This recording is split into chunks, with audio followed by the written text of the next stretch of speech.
Welcome to the deep dive. Okay, today we're really getting into something interesting. It's an innovative hunting pack system.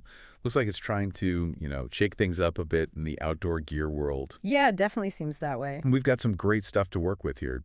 We've got insights straight from the creators, pulled from a YouTube transcript, so we get their thinking behind it. Right, the why. Exactly. And then crucially, we have a hands-on review. A professional tester, Travis Wier from Global Hunting Solutions. He really put it through its paces at the 2025 Safari Club International Convention down in Nashville. Yeah, SCI. Good place to see new gear under pressure. For sure. So our mission, really, for this deep dive is to figure out what makes this system potentially game-changing, not just like the features list, but why this whole modular approach might actually change how you, the hunter pack, plan. Maybe even how you budget for gear across different kinds of hunts. It's definitely positioning itself differently. Less one-size-fits-all or even buy 5 different packs. More adaptable. That's a really interesting angle. So let's start there. I mean, there's so many good hunting packs out there already, some really established brands. What specific problems, like what frustrations were these guys trying to solve? What made them think, okay, we need to build something totally new?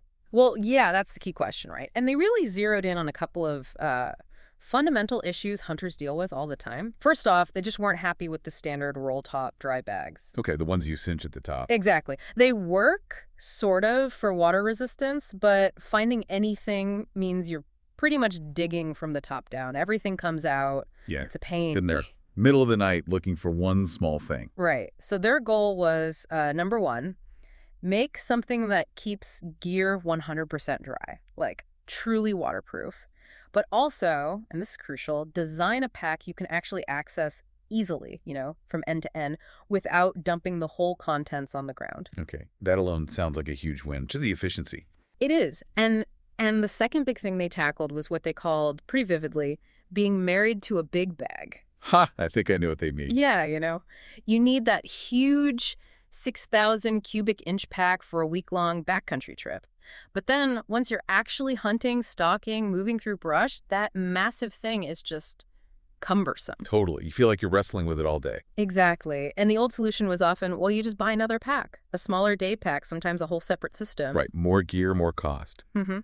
So their idea was to create this sort of third way you get the versatility you need without having to buy multiple complete packs. Their whole philosophy, they even put it on their shirts, is stackable, adaptable, and 100% dry. Those 3 things. That's what drove the design. Stackable, adaptable, dry. Okay, that's a clear mission. It sounds ambitious, though. So this stackable and adaptable idea, how does it actually work? Like, mechanically, what's the innovation that lets a hunter do this stuff in the field? It's actually surprisingly straightforward in concept, which is probably why it works well. The core of it is what they call the 4 simple buckle system. Okay. Think like super robust, maybe slightly oversized, quick release buckles. 2 on top, 2 on the bottom. That's how a bag snaps onto the frame. Or, interestingly, how one bag can snap directly onto another bag. Ah, okay. So you can layer them. You can. And it's not just the buckles. There's also a simple but very secure pin system at key points.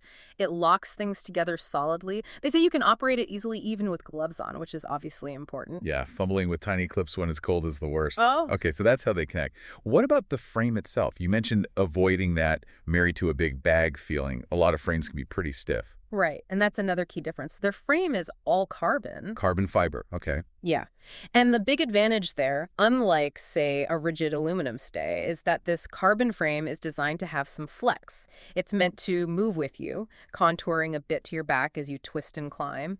It helps distribute the load dynamically. So less like carrying a board on your back. Exactly. They explicitly say it's not a stiff, rigid frame on your back. The goal is better comfort, better mobility, especially over rough terrain, but without giving up the stability you need for hauling weight. That makes a lot of sense. Okay, let's paint a picture. You're way out there, maybe a 5, 6, 7, 8, 9-day hunt. You've hauled in the big pack with all your camp gear, food, everything. How does this system make it easy to switch into, like, hunt mode without a huge gear explosion at camp? Yeah, this is where it really clicks, I think. So you get to your spot, you can detach that main big waterproof bag, the one with your sleeping bag, your stove, extra layers, all that stuff you need dry at camp. Leave it set up. Right, safe and dry. Safe and dry. Then, using those same 4 buckles, You just snap your smaller day pack. Maybe it has your spotting scope, kill kit, water, lunch, directly onto the frame and shoulder straps. Ah, okay, so you're not repacking everything. No. While your buddies might be, digging through their big pack, pulling out stuff, trying to rearrange gear into a smaller bag, maybe setting up their tent, you've just swapped bags in, like a minute, and you're ready to go hunt. That's a significant time saver and less hassle. A lot less hassle. It turns that transition, which can be kind of annoying, into something really smooth.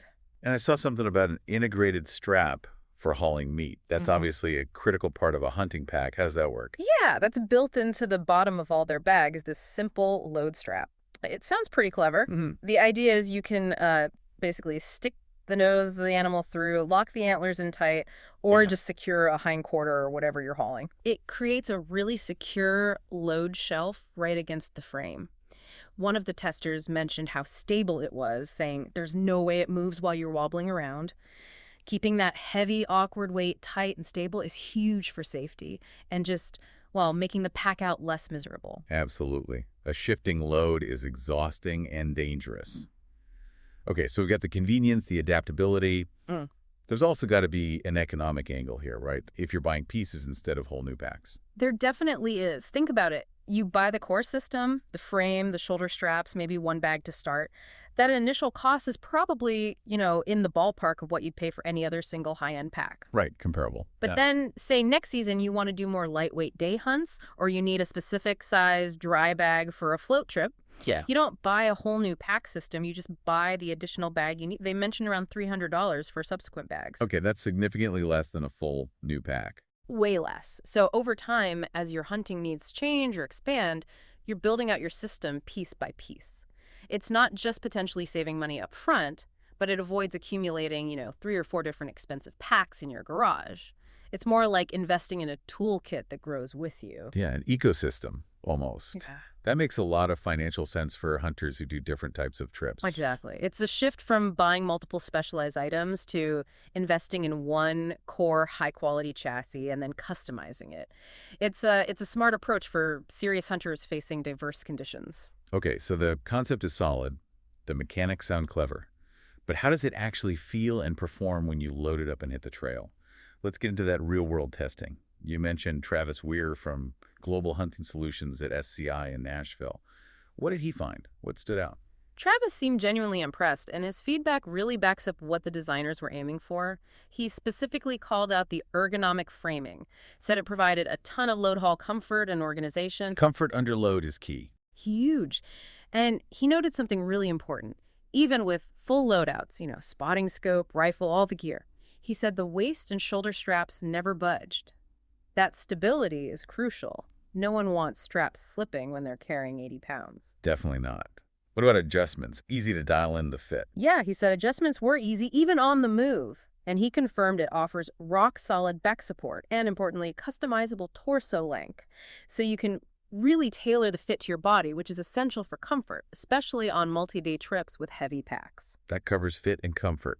What about holding up to abuse and actually using it in the fueled pockets, access, that sort of thing? Good points. On durability, he mentioned the materials. Seam-sealed, silent nylon, and reinforced stress zones. Basically built tough for the kind of scrapes and snags you get in the backcountry. And the silent part is obviously key for hunting. Quiet is good. As for using it, he liked the smart pocket layout. Mentioned things like a side rifle sleeve, which is handy, a quick grab top pouch for essentials you need fast, and accessible side pouches for tools or water bottles. Okay. Sounds well thought out for actual hunting scenarios. Yeah, and he also touched on the modular add-ons, things like haul line attachments and extra pouches, showing how you can customize it further for specific multi-purpose expeditions. And circling back to one of their core tenets, he confirmed the water resistance was excellent. He even said it got tested right there in Nashville during some rain showers on the SCI show floor. Nothing like an impromptu rain test at a trade show. Right.